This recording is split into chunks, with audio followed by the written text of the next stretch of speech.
O'zbekiston Respublikasi Prezidenti Shavkat Mirziyoyev bugun shuningdek kimyo sanoatida ishlab chiqarish va eksportni oshirish hamda tannarxni pasaytirish yuzasidan taqdimot bilan tanishdi.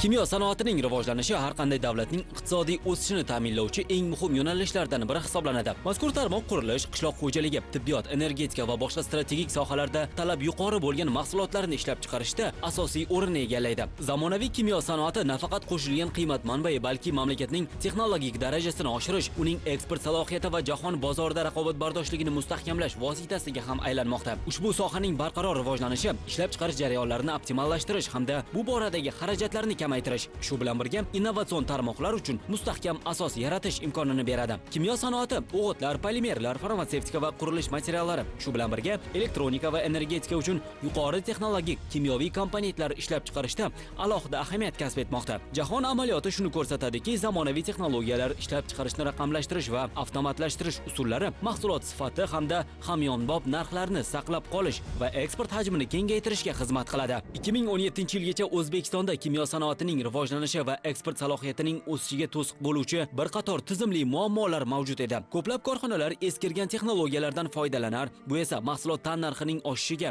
energiya samaradorligining pasayishi va tayyor tovarlar turlarining cheklanishiga olib kelgan edi. Modernizatsiya jarayonlarining sustligi, malakali kadrlar tanqisligi va global savdo zanjirlariga integratsiyalashuv darajasining pastligi xalqaro bozorlarda kimyo mahsulotlarining raqobatbardoshligiga salbiy ta'sir ko'rsatgan. Shuningdek, eksport va marketingni qo'llab-quvvatlash tizimining e'tibordan chetda qolgani tufayli yangi bozorlarga chiqish va eksport hajmini oshirish imkoni cheklangan edi. So'nggi yillarda Prezidentimiz Shavkat Mirziyoyevning alohida e'tibori tufayli mazkur sohada vaziyat tubdan o'zgardi. Bu jarayonda kompleks modernizatsiyaning amalga oshirilishi tarmoq rivojiga katta sur'at bag'ishladi. Ishlab chiqarish quvvatlarini yangilash, energiya tejamkor va ekologik toza texnologiyalarni joriy etish hamda raqamli boshqaruv tizimlarini sohaga tatbiq qilish dasturlari amalga oshirildi. Innovatsion va yangi turdagi mahsulotlar ishlab chiqarishga yo'naltirilgan ilmiy tadqiqot markazlari rivojlanmoqda. Shu bilan birga jarayonlarni optimallashtirish, avtomatlashtirish va mehnat samaradorligini oshirish orqali tayyor mahsulot tannarxini pasaytirish choralari ham amalga oshirilmoqda. Logistika zanjirlari yo'lga qo'yilyapti. Xorijiy kompaniyalar bilan qo'shma korxonalar tashkil qilinmoqda va xalqaro ko'rgazmalarda ishtirok etish uchun keng imkoniyatlar berilmoqda. Bu kabi islohotlar kimyo sanoatini mamlakatning iqtisodiy o'sishiga turtki beruvchi driver tarmoqqa aylantirish, texnologik yangilanish jarayonlarini ta'minlash va eksport salohiyatini xalqaro miqyosda yuqori darajaga olib chiqish borasidagi strategik intilishni yaqqol namoyon etadi. Kimyo sanoati kundalik hayotimizning barcha jabhalarini qamrab oladi. Ushbu sohaning har tomonlama rivojlanishi aholi uchun yuqori daromadli ish o'rinlarini tashkil etish, ularning turmush farovonligini oshirish, zarur sharoitlar yaratish uchun xizmat qiladigan infratuzilmaning rivojlanishiga, yangi quvvatlar, milliy brendlar sonining ortishiga, eng asosiysi inson qadrini ulug'lash va uning manfaatlari yo'lida amalga oshirilayotgan ishlar ko'lamining yanada kengayishiga xizmat qiladi. Prezidentimiz Shavkat Mirziyoyev bugun kimyo sanoatida ishlab chiqarish va eksportni oshirish hamda tannarxni pasaytirish yuzasidan taqdimot bilan tanishdi. Ta'kidlanganidek, mamlakatimizda kimyo sanoatini jadal rivojlantirish va raqamlashtirish bo'yicha aniq strategiya qabul qilingan. 2030-yilgacha tarmoq hajmini kamida 2 barobarga oshirish, mineral o'g'itlar ishlab chiqarishni 1,5 barobarga ko'paytirish va eksport hajmini 1 milliard dollarga yetkazish rejalashtirilgan. Bugungi kunda tarmoqda umumiy qiymati 1 milliard dollarlik 21 ta yirik loyiha amalga oshirilmoqda. Kelgusi 3 yil uchun yana 4,5 milliard dollarlik tashabbuslar shakllantirilgan. Taqdimotda kimyo sanoatidagi yirik korxonalarda ba'zi ishlab chiqarish quvvatlarining eskirgani oqibatida energiya xarajatlarining yuqoriligi va raqobatbardoshlik pastligi ko'rsatib o'tildi. Masalan, azotli o'g'itlar tannarxining 55% gacha qismi energiya xarajatlariga to'g'ri kelmoqda. Sohada energiya tejamkor texnologiyalarni joriy qilish va raqamlashtirish orqali xarajatlarni keskin qisqartirish zarurligi ko'rsatib o'tildi. Dunyoda kimyo mahsulotlarining bozori tez sur'atlar bilan o'sib bormoqda. Qo'shni mamlakatlarda 1 milliard dollarlik mahsulotlarga talab va logistika uchun qulay sharoitlar bo'lsa-da, mazkur salohiyatdan yetarlicha foydalanilmayotgani qayd etildi.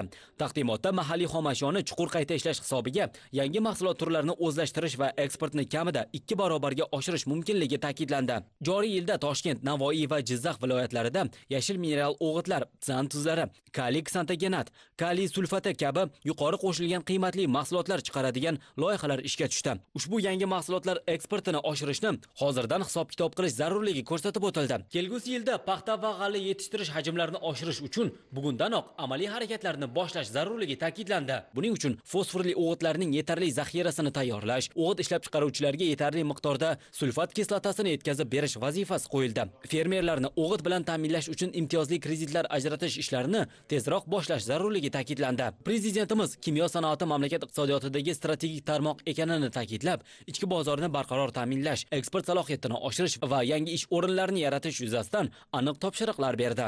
Muhtaram Prezidentimiz huzurlarida kimyo sanoatini 2025-yilda erishgan natijalari va 2026-yilda qanaqa vazifa qo'yilgan to'g'risida taqdimot bilan tanishib o'tdilar. Kimyo sanoatida 20 trillion so'mlik mahsulotlar ishlab chiqarilishi va eksport 642 million dollarga yetkazilishi, mahalliylashtirish yo'nalishi bo'yicha 4,5 trillion so'mlik mahsulotlar ishlab chiqarib, iqtisodiyotning barcha tarmoqlariga yetkazib berilishi va hududiy loyihalar bilan birgalikda 1,7 milliard dollarlik investitsiyalarni o'zlashtirilishi va byudjetga 2,3 trillion so'mlik to'lovlarni amalga oshirish bo'yicha natijalarga erishildi. 2026-yilda sanoat mahsulotlarini ham 109,5% ga oshirish yo'nalishi bo'yicha, eksportni ham 110% ga oshirish, mahalliylashtirish dasturi bo'yicha ham 5 trillion so'mdan ortiq mahalliy mahsulotlarni ishlab chiqarib, buni barcha qayta ishlovchi tarmoqlarga yo'naltirish bo'yicha topshiriqlar berildi. Investitsiyalarni o'zlashtirish bo'yicha ham qo'shilgan qiymatli va importimizga hozirgi paytda 3,6 milliard dollarlik kimyo mahsulotlari importi amalga oshirilyapti. Buning ichida polimer mahsulotlari katta qismini egallaydi, 1,6 milliard dollar va maishiy kimyo yo'nalishi bo'yicha 264 milliard dollarlik importlarimiz bor. Bu yo'nalishlar bo'yicha importni qanday qilib kamaytiramiz? Shu yo'nalishlar bo'yicha yangi investitsion loyihalarda ishlab chiqish va amalga oshirish bo'yicha topshiriqlar bo'ldi. 12 ta yangi investitsion loyihalarni shakllantirilgan, 166 million dollarlik. Buni ichida alkil benzol ishlab chiqarish, yuvish vositalari, tish pastalarini ishlab chiqarish bo'yicha yangi investitsion loyihalarni shakllantirganmiz. Bu yo'nalish bo'yicha xalqaro brend kompaniyalarida franshizasini jalb qilish va shu bilan birgalikda mahalliy ishlab chiqaruvchilar bilan hamkorlikda ishlab chiqarish, import o'rnini bosish va eksport salohiyatini oshirish bo'yicha ham vazifalarni belgilab olganmiz. 2025-yilda investitsiya yo'nalishi bo'yicha 109 ta loyihalar ishga tushiriladi. Bular 1,3 milliard dollar tashkil qiladi. Bunda tarmoq korxonalari yo'nalishida ham 500 million dollarlik va hududiy loyihalar bilan birgalikda 800 million dollarlik loyihalar amalga oshirilib ishga tushiriladi. Shu bilan birgalikda 1,7 milliard dollarlik investitsiyalar o'zlashtiriladi. Qishloq xo'jaligi bo'yicha keyingi yilda paxtani yetishtirish uchun unga kerak bo'ladigan mineral o'g'itlarni sifatli va o'z vaqtida yetkazib berish bo'yicha aniq topshiriqlarni berdi. Bunda chigit ekish paytida fosforli va kaliyli mineral o'g'itlarni hozirdan uni zaxirasini ta'minlash bo'yicha ishlar amalga oshirilyapti. O'tgan yil oxirida kimyo sanoatida mineral o'g'itlarni juda katta miqdorda qoldig'i yig'ilib qolgandi. 1,4 million tonna. Mana bu yilda hurmatli prezidentimiz o'sha mineral o'g'itlarni arzonlashtirilgan holda va bevosita fermerlarni o'ziga yetkazib berish tizimini yaratib berdilar. Agro platforma orqali 5 trillion so'mlik mineral o'g'itlarni bu 26 mingta fermerlar kesimida va klasterlar kesimida o'z vaqtida agrotexnik tadbirlarni amalga oshirish uchun yetkazib berildi. Keyingi yilda ham bu tizimni davom ettirishga topshiriq berildi.